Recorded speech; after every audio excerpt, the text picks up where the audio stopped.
함께 예배하는 모든 분들 가운데 이 말씀의 축복이 함께 하시기를 주님의 이름으로 축원합니다. 이방인의 기도와 믿는 자들의 기도가 무엇이 다른지를 지금 주님께서 말씀해 주고 있습니다.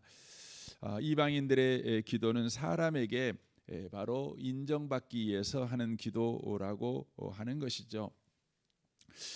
그 이유는 이방인의 기도는 언제나 그 중심이 바로 정성애가 있다는 것이죠. 여러분, 정성이라고 하는 것이 추상적이지 않습니까? 주관적입니다. 그런데 이 정성이 객관화가 되려면 반드시 뭐가 필요하냐면 상대가 필요합니다. 비교 대상이 바로 필요한 것입니다. 그러니까 누구나 다 정성스럽게 기도를 하지요. 그러나 그 기도가 정말 정성스럽냐, 이 부분이 확인되려면 비교를 해봐야 되는 것입니다. 1번보다 2번이 더 정성스럽냐, 아니면 3번이 더 정성스럽냐, 이렇게 바로 비교가 반드시 필요한 것입니다. 그래서 이방인의 기도, 세상 종교의 기도는 그 근저가 비교에 있습니다. 그래서 다른 사람보다 나아야 하는 것입니다. 다른 사람보다 더 정성을 들여야 되는 것이죠. 그러므로 이방인의 기도, 타 종교의 기도는 언제나 사람을 의식하는 기도가 될 수밖에 없다고 하는 것입니다. 그들이 원하는 건 뭡니까? 현실의 문제를 바로 해결해 가는 것입니다. 발등에 떨어지는 불을 끄는 것이 가장 중요한 바로 일반 종교의 기도하는 바로 목적일 것입니다. 그래서 그들의 인생에서 자랑은 뭡니까? 바로 삶 속에 일어난 수많은 문제들을 나는 이렇게 헤쳐나왔어, 그거겠죠. 나는 그런 상황에서 이런 성공을 이룬 사람이야. 바로 자신의 성공을 바로 자랑하게 될 것입니다. 그 자신의 성공을 자랑하는 것도 비교지요. 다른 사람보다 더 낫다는 것 아니겠습니까? 그 사람의 인생을 한순간에 허물어뜨려 버리는 방법이 있다면 바로 그것은 자기가 자랑하는 것보다 몇 배나 더 가진 사람을 만나면 여러분, 하루아침에 그의 자랑이 무너지는 것입니다. 그의 인생이 참으로 공허하다, 이 생각을 바로 갖게 되어지는 것이죠. 여러분과 제가 살고 있는 세상은 이전과 다르지요. 이전에는 동네 사람끼리 서로 비교하는 세상을 살았습니다. 좀 더 크면 나라 안에서 이 동네하고 저 동네하고 이 도시하고 저 도시하고 비교하는 세상에 살았습니다. 그러나 지금 세상은 바로 세상, 이 지구촌에 존재하는 모든 사람과 여러분 비교하며 살아가야 되는 세상에 저와 여러분이 살고 있습니다. 그러다 보니까 지금 전 지구상에 사는 사람들이 앓고 있는 바로 문제가 뭐냐면 바로 공허함입니다. 내가 죽자 살자 노력을 해서 요만큼 제가 가졌습니다. 그래서 이제 나도 좀 괜찮은 사람이 됐어 라고 생각을 했는데 옆에 보니까 뉴스를 보니까 그런 사람들이 수천만 명인 겁니다.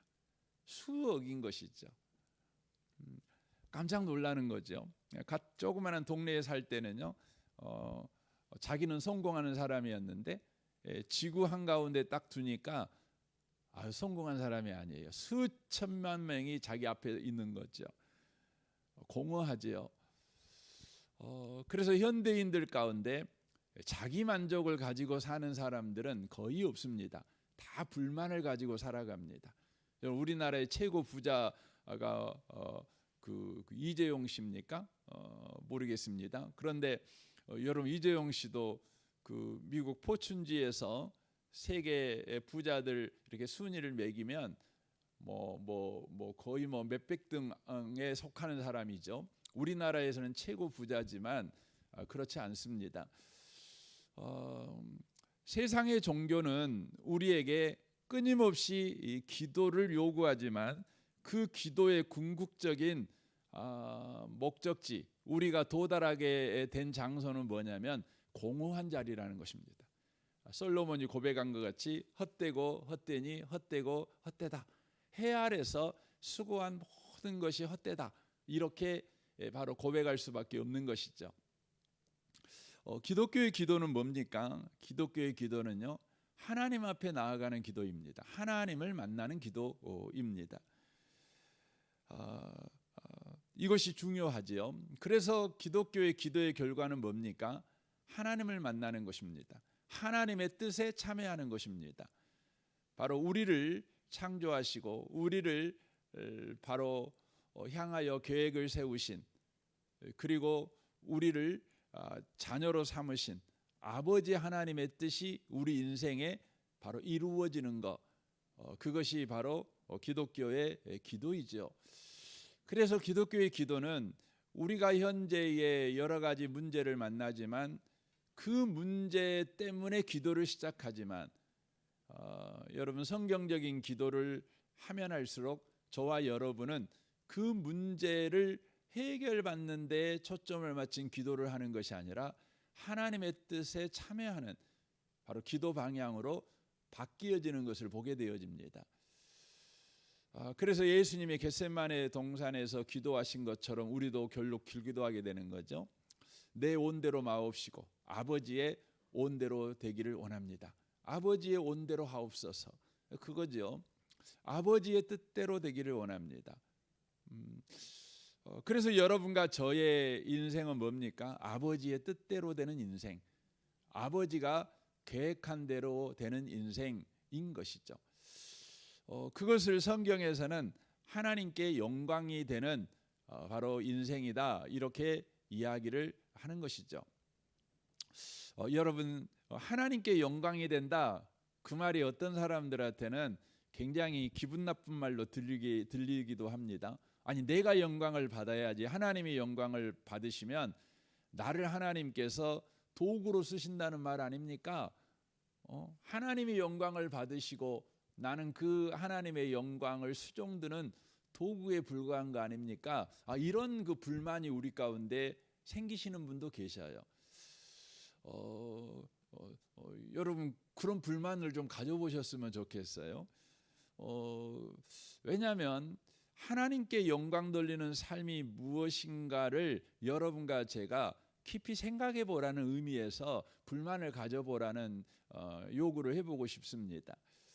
왜냐하면 여러분과 제가 생각하는 것처럼 하나님께 영광 돌리는 삶은 내가 하나님의 영광을 돌리는 바로 수종드는 자가 된다, 도구가 된다, 그런 의미가 아니기 때문에 그렇습니다. 왜냐하면 하나님하고 우리와의 관계가 사장님하고 회사 직원 관계라면, 여러분, 사장님이 영광을 받으려면 여러분 어떻게 해야 되죠? 직원들이 여러분 등골 빠지게 일해야 됩니다. 여러분 그 사원들한테 좋은 소리 들으는 그 사장님은요, 여러분 일 잘못하는 사장입니다. 여러분 그 회사가 이렇게 돌아갈 때요, 회사는 누구한테 잘한다는 말을 들어야 돼요? 소비자들한테 잘한다는 말을 들어야 돼요. 여러분, 소비자들한테 잘한 말을 들으려면 여러분 사장님은 어떻게 해야 돼요? 여러분 사원들을 계속 쪼아대야 돼요. 여러분, 소비자들의 입맛이 얼마나 까다롭습니까? 소비자들의 요구가 얼마나, 여러분 기가 막힌 요구들을 얼마나 많이 합니까? 근데 그 요구들을 다 여러분 수용하려면 여러분 그 사장님이 여러분 직원을 계속 쪼아야 되는 겁니다. 그래서 직원을 잘 쪼아야 돼요. 근데 쪼는데 직원들이 느낄 때 기분 나쁘게 쪼으면 안 되고 그냥 그 기분 좋게 쪼는 거죠. 그래서 사장님은 뭘 잘해야 돼요? 당근과 채찍을 잘 쓰셔야 돼요. 예, 그래야 되는 겁니다. 그래야 여러분 회사가 잘 돌아가게 되고 회사는 승승장구하게 되는 거고 회장님은 영광을 받게 되는 것이죠. 그러나 여러분 부모와 자식 간에서 생각을 하면 전혀 다릅니다. 여러분 부모가 영광을 받는 방법은 뭐죠? 자식을 학대해서 부모가 영광을 받나요? 자식 새끼 먹을 거 두 끼만 먹이고 한 끼는 저축해 갖고 부모님이 잘 먹고 잘 살아요. 그러면 부모가 영광을 받나요? 안 그래요. 여러분 부모가 영광을 받는 건 뭐예요? 자식이 잘 돼야 부모가 영광을 받는 거예요. 여러분 이해되시잖아요. 여러분 그 부모로서 최고의 영광스러운 말이 뭐예요? 혹은 반대로 부모에게 가장 모욕적인 말이 뭡니까? 여러분 부모에게 가장 모욕적인 말이 뭐냐면 당신 자식은 아무리 봐도 당신만 못해. 예. 여러분 그 말이 뭐예요? 부모에게 가장 모욕적인 말이에요. 아무리 봐도 당신 당신 따라가려면 한참 멀었어. 그러는 거죠. 여러분 부모에게 가장 영광스러운 말이 뭐예요? 당신 자식은 당신보다 몇 배나 나아. 그러는 거죠. 여러분 그러면 부모가요 너무 행복해. 내가 오늘 점심값 낼게 그러는 거죠. 여러분 참 말이 이상하잖아요. 나보고 못났다는 소리 아닙니까? 또 반대로 내가 잘났다는 거 아닙니까? 자식보다 잘났다는 거 아닙니까? 그러면 여러분 뭔 말에 밥 사내야 돼요? 내가 잘났다는 말 해주면 밥 사내야죠. 그런데요 부모와 자식 간에는 안 그래요. 여러분 자식이 더 잘났다고 그러면 부모가 밥 사요. 그러니까 하나님의 영광을 받는다는 말은요, 여러분 하나님이 우리와 관계가 주인이고 나는 종이고 그러면 아이고 하나님이 나 피 빨아먹으시려고 그런가 보다. 나 이 골수를 빼먹으시려고 그런가 보다. 아이고 예수 믿었다가는 이거 그냥 이거 뼈 빠지고 이거 완전 폐가망신하겠는 걸 이렇게 생각하셔야 돼요. 그래서 여러분 제가 권하는 것은 하나님이 여러분의 주인이고 여러분은 그분의 종이라고 여러분 의식을 하면 저는 여러분들한테 권해드리고 싶은 것은 즉시 여러분 그 신앙생활을 멈추시고 다른 데를 이렇게 찾아보시는 게 좋습니다. 예. 그러나 하나님이 여러분 아버지셔요. 그리고 여러분이 그분의 자녀예요. 그러면 여러분의 신앙생활을 여러분 요즘처럼 하시면 안 돼요. 여러분의 신앙생활을요 더 여러분 뜨겁게 하셔야 돼요. 더 여러분 그 하나님을 믿는 일에요 더 열심을 가지셔야 돼요. 그래도 됩니다. 왜냐면 손해 안 보니까 얼마나 좋습니까? 그래서 성경을 보면 이 성경을 보면 이런 요구 되게 많이 해요. 나를 찬양해라, 뭐 하나님을 찬양해라, 뭐 그러잖아요. 하나님께 감사해라, 뭐 하나님의 영광을 위해 살아라, 뭐 이런 이야기 막 하잖아요. 근데 이야기를 여러분 내가 그분의 자녀라고 생각을 하면 그 이야기를 들을 때마다요 너무 그냥 소망이 생기는 거예요. 예? 하나님이 자녀들한테 그렇게 하겠다는 거 아닙니까? 그런 거죠. 그러니까 기독교의 기도가 그런 것입니다. 그러니까 하나님께서 하나님의 뜻대로 되기를 원합니다. 하나님이 영광을 받으시기를 원합니다. 하나님만 높임을 받기를 원합니다. 그 결과로 나아가는 기도를 주님은 우리에게 요구하셔요. 왜냐하면 그분이 우리의 아버지시니까. 그래서 여기 본문에서 예수님이 가장 많이 사용하는 호칭이 있다면 그 호칭은 아버지입니다. 아버지라고 계속해서 바로 언급하고 계시는 것을 바로 보게 되어 집니다. 사랑하는 성도 여러분, 여러분이 기도할 때마다 나는 아버지께 기도하고 있어. 이걸 놓치지 않으셨으면 좋겠어요. 아버지께 기도하고 있다는 것이죠. 그래서 저와 여러분은 기도할 때 아버지의 뜻이 뭔가 이렇게 알고 기도하는 기도자가 돼야 된다는 것입니다. 아버지의 뜻이 뭐지요? 하나님의 말씀이 아버지의 뜻입니다. 아버지의 뜻이 뭡니까? 성경은 분명히 말씀하셔요. 에레미야 예가의 3장에서 말씀하잖아요. 하나님의 본심은 뭐예요? 우리가 고생하는 게 아니에요. 하나님의 본심은요, 우리 미래에 소망을 주는 거예요. 이게 하나님의 본심입니다. 그러니까 하나님은 그 본심을 감추지 않으셨어요. 계시하셨어요. 그게 뭐죠? 성경 말씀이에요. 그게 곧 바로 약속의 말씀이죠. 그래서 여러분, 장래와 미래에 소망을 주는 게 하나님의 본심이에요. 우리를 폐가망신시키는 게 본심이 아니셔요. 그 본심을 감추지 아니하시고 그 본심을 드러내셨어요. 그게 성경 말씀인데, 그 말씀이 육신이 되어 우리 가운데 오신 분이 계셔요. 그분이 누구? 예수님이에요. 그래서 여러분, 예수님을 보고 있으면 하나님의 본심이 보여요. 무슨 본심이 보여요? 우리를 바로 미래의 소망을 갖게 하기 위해서, 폐가 망신하지 않고 우리가 영광을 얻는 자, 영생에 들어가는 자가 되게 하시는 것이 하나님의 뜻이라는 것을 우리가 알 수 있어요. 그래서 성경 로마서 5장에서는 예수가 십자가에 죽으신 그 사건을 하나님이 우리를 사랑한 확증한 사건이다. 사랑의 확증이다. 이렇게 바로 성경은 우리에게 증언하고 있는 것이죠. 여러분, 그래서 우리가요, 기도할 때 성경을 여러분 꼭 읽는 게 중요해요. 그리고 그 성경이 예수님 안에서 완전히 드러나 있다는 거죠. 그래서 성경을 읽을 때, 정말 하나님 이렇게 하실 겁니까? 정말 이렇게 한다고요?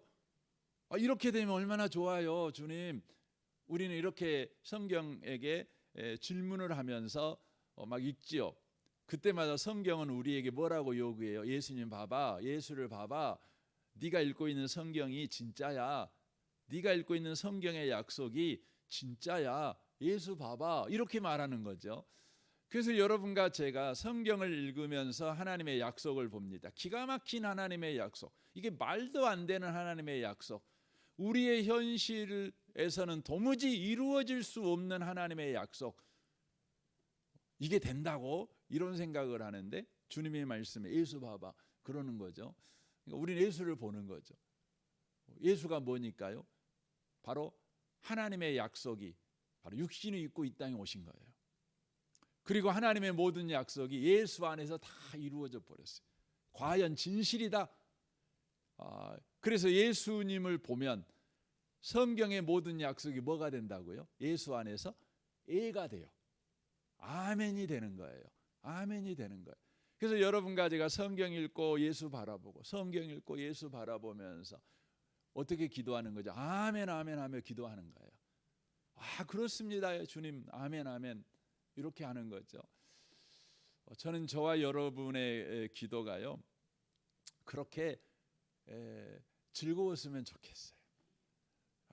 여러분의 현실이 있지만 그 현실에 대한 하나님의 약속을 여러분이 듣고 그 약속을 예수로 확인하고, 그래서 예수 안에서 이 약속이 우리에게 또한 성취됩니다. 이 약속대로 되어집니다. 아멘 아멘 하고 주님 앞에 나아가는 기도. 그게 찬양이지요. 그래서 여러분, 기도가 뭐라 해야 되면 곡조 붙은 찬양을 곡조가 있는 기도라고 말하지 않습니까? 그렇죠. 주님이 우리에게 바로 말씀하는 기도가 바로 이 기도라고 하는 것이죠. 저는 여러분의 기도 생활이 바로 하나님이 내 아버지다, 이걸 놓치지 않고 기도하는 여러분의 기도 생활이 다 되시기를 주님의 이름으로 축원합니다. 아멘. 우리 같이 기도하겠습니다.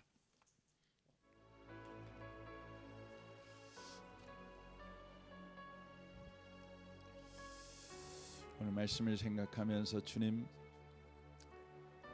우리가 기도 응답을 얻기 위해서 다른 사람보다 더 나아야 된다는 그런 요구를 받는 자처럼 기도하지 않게 하시옵소서. 우리는 아버지께 기도하는 사람들입니다. 주님, 아버지의 뜻은 우리가 고생하는 것이 아니라 또 우리를 고생시키는 것이 아니라 장래와 미래의 소망을 주기 위해서라고 하셨사오니 계속해서 말씀을 통해서 하나님의 약속을 보게 하시고 또 예수를 바라봄으로 확인하게 하시고, 그래서 우리의 기도 생활이 아멘 아멘 그렇게 주님의 뜻에 적극적으로 순종하며 나아가는 기쁨이 가득 찬 기도 생활이 되게 하옵소서. 여러분 이를 위해서 기도하시면 좋겠습니다. 여러분 가정과 직장 생활을 위해서 또 교회를 위해서 또 모든 관계를 위해서 기도할 때 부부관계, 부모관계, 자녀관계, 또 성도와의 관계, 이웃과의 관계를 위해서 또 직장 동료와의 관계를 위해서도 기도하시면 좋겠습니다. 오늘 예길산 이연회가 있습니다. 이를 위해서도 기도해 주십시오. 내일은 주일입니다. 우리 주일 예배를 위해서 또한 기도해 주십시오. 이 나라를 위해서, 이 민족을 위해서, 북한과 열방을 위해서도 여러분 기도하십시오. 우리 좋으신 주님께 통성으로 구하겠습니다. 기도하겠습니다.